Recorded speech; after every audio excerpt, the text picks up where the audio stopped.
যাদবপুরের সাংসদ সায়নী ঘোষের অফিসে তালা ঝোলালো মমতাপন্থী তৃণমূল। প্রিন্স আনভার শাহ রোড লাগোয়া পার্টি অফিসে তুমুল হইচই। বিষয়টিকে গুরুত্ব দিতে নারাজ যাদবপুরের সাংসদ সায়নী ঘোষ।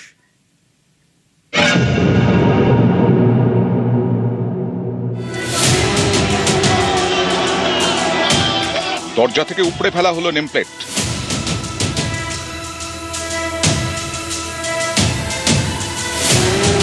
বিরাট ব্যানার ঝুলিয়ে দেওয়া হলো পার্টি অফিসের ছাদ থেকে।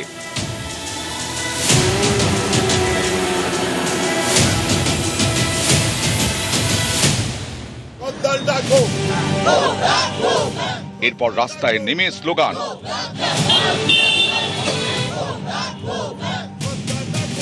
প্রিন্স আনোয়ার শাহ রোডে তৃণমূলের এই পার্টি অফিস। সপ্তাহে বেশ কয়েকবার এখান থেকেই জনসংযোগ সারতেন যাদবপুরের সাংসদ সায়নী ঘোষ। তৃণমূল ছাড়ার পরে তিনি এখন এনডিএর শরিক এনসিপিআইতে। সেই আক্রোশে সোমবার বিকেলে সায়নীর নেমপ্লেট ভেঙে পার্টি অফিসে তালা ঝুলিয়ে দিলেন মমতাপন্থী তৃণমূল কর্মীরা।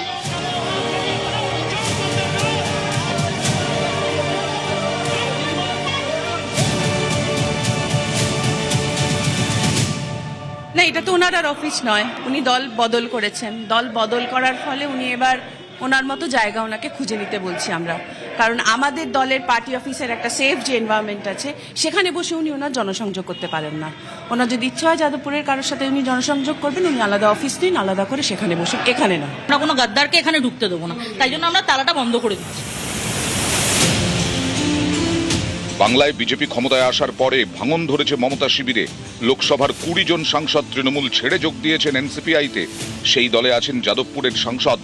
গত মঙ্গলবার প্রধানমন্ত্রীর ডাকা ব্রেকফাস্ট বৈঠকেও ছিলেন সায়নী। এখন তিনি দিল্লিতে।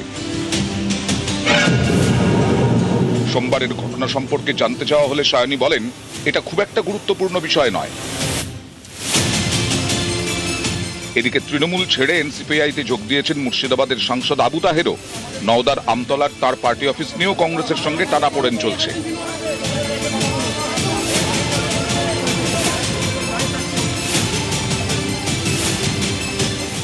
নিউজ 18 বাংলা।